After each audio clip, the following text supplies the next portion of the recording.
Hello good morning friends, welcome to Deviji channel. ఈరోజు మన tiffin వచ్చేసి సేమియా ఉప్మా. ఈ సేమియా ఉప్మా ఎంతో టేస్టీగా పొడిపొడిలాడుతూ వచ్చేలా తయారు చేసే విధానం చూసేద్దాం.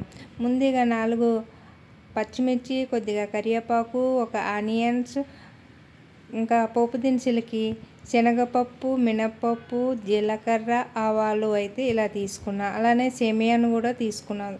ఈ సేమియాని వేయించిన ప్యాకెట్ మనకు రెడీమేడ్గా దొరుకుతుంది కదా ఫ్రెండ్స్, అది నేను తీసుకున్నాను. లేదంటే ముందుగా ఒక గిన్నెలో కొద్దిగా నెయ్యి వేసి సేమియాని వేయించి పక్కన పెట్టుకోవాలి. ఇప్పుడు మనం తయారు చేసే విధానం చూసేద్దాం. ముందుగా ఒక గిన్నె తీసుకుని స్టవ్ పై పెట్టి స్టవ్ వెలిగించుకుని సరిపడా ఆయిల్ అనేది వేసుకోవాలి. మరీ ఎక్కువ వేసుకోకూడదు ఈ సేమియా ఉప్మాకి.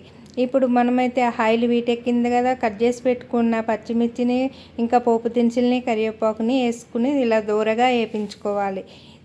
ఈ సేమియాకి ఎక్కువ ఆయిల్ అనేది ఏమీ పట్టదు ఫ్రెండ్స్, ఎందుకంటే ఇది ఆల్రెడీ వేయించింది సేమియా కాబట్టి, అందుకనే కొంచెం తక్కువనే వేసుకోవాలి.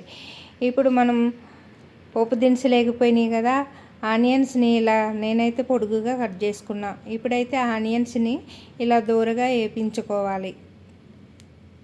చూడండి, ఇలా దూరగా వేయించుకున్న తర్వాత మనం దీంట్లోకి వాటర్ యాడ్ చేసుకోవచ్చు. మనం 1 గ్లాసు సేమియాని తీసుకుంటాం కదా, మనం దేనితోటైతే ఒక కప్పుతో తీసుకుంటే కప్పు, అయితే గ్లాస్ తోటి దేంతో కొలుచుకుంటామో దాంతో 1 గ్లాసు సేమియాకి 2 గ్లాసులు వాటర్ తీసుకోవాలి. చూడండి, ఇలా వేయించుకుంటున్నాం కదా, ఇలా వేయించుకునేటప్పుడే దీంట్లో కొద్దిగా సాల్ట్ వేస్తే ఈ ఆనియన్స్ ముక్కలకి, పోపులకి పడతాయి. ఇలా దూరగా ఇలా లేసిల్లాగా చేసుకుంటూ ఆనియన్స్ని స్ప్రింగిల్లాగా వేయించుకోవాలి. ఇలా వేయించుకోవడం వల్ల పొడుగుగా కట్ చేయడం వల్ల తినేటప్పుడు బాగుంటుంది సేమియాతో పాటు. ఈ సేమియా ఉప్మా చాలా టేస్టీగా చాలా బాగుంటుంది ఫ్రెండ్స్. మనం చేసే విధానాన్ని బట్టే కొంచెం మంది పల్లీలు కూడా యాడ్ చేసుకుంటారు. అలాగే పల్లీలు, జీడిపప్పు, ఇంకా టమాటా మన ఇష్టం ఫ్రెండ్స్. ఎవరి ఆప్షన్ బట్టి వాళ్ళు ఈజీగా ఇలా తయారు చేసుకోవచ్చు.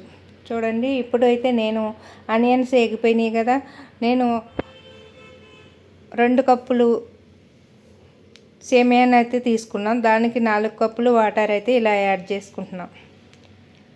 ఇప్పుడు మనం ఆల్రెడీ సాల్ట్ని యాడ్ చేసాం కాబట్టి మూత పెట్టి వాటర్ అనేది బాయిల్ చేసుకుందాం. చూడండి, ఒక 2-3 మినిట్స్కి బాయిల్ అయిపోయింది వాటర్. ఇలా వాటర్ అయిపోయిన తర్వాత వీటెక్కిన తర్వాత మనము సేమియాని ఇలా వేసుకుంటూ కలిపేసుకోవాలి. ఇలా ఒక్కసారి కలుపుకుని మూత అయితే పెట్టేసుకోవాలి. చూడండి, ఇలా అంత ఈక్వల్గా కలిసేటట్టు సేమియాని కలుపుకుని మూత పెట్టేసుకోవాలి.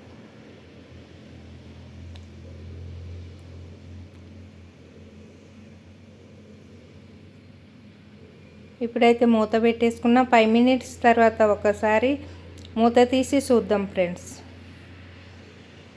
చూడండి, ఇలా కొద్దిగా దగ్గరికంటూ అవుతుంది కదా ఫ్రెండ్స్. మరొకసారి కొద్దిగా నెయ్యి అనేది వేసుకుని ఇలా కలుపుకోవాలి.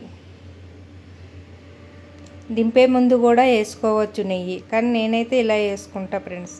వేసుకుని స్టవ్ అనేది సిమ్లో పెట్టుకుని మరొక 5 నిమిషాలు ఇలా అయితే అయ్యింది ఫ్రెండ్స్. చూడండి, ఎంతో టేస్టీ అయిన సేమియా ఉప్మా రెడీ అయిపోయింది. ఎంతో పొడి పొడిలాడుతూ, ఇంకా పొడి పొడిగా కావాలి అనుకుంటే ఒక 2 నిమిషాలు మూత పెట్టి అలానే స్టవ్ని సెకలో వదిలేసేయాలి. స్టవ్ బంద్ చేసుకుని పెట్టుకుంటే ఇంకా పొడి పొడిలాడుతూ వస్తుంది. ఎంతో టేస్టీ అయిన సేమియా ఉప్మా రెడీ అయిపోయింది ఫ్రెండ్స్. చూడండి, మనము వాటర్ అనేది కరెక్ట్గా వేసుకుంటే మనకి పొడి పొడిలాడుతూ సేమియా ఉప్మా అనేది రెడీ అయిపోతుంది. మీకు ఈ వీడియో నచ్చితే లైక్ చేయండి, షేర్ చేయండి, అలాగే కామెంట్ చేయండి. మన ఛానల్ని సపోర్ట్ చేస్తూ సబ్స్క్రైబ్ మాత్రం చేసుకోవడం మర్చిపోకండి ఫ్రెండ్స్. మన వీడియోలు మరిన్ని మీకు చేరాలంటే సబ్స్క్రైబ్ చేసుకోండి, బెల్ ఐకాన్ని టచ్ చేయండి. ఈ వీడియో మీకు నచ్చితే ఒకసారి ట్రై చేయండి.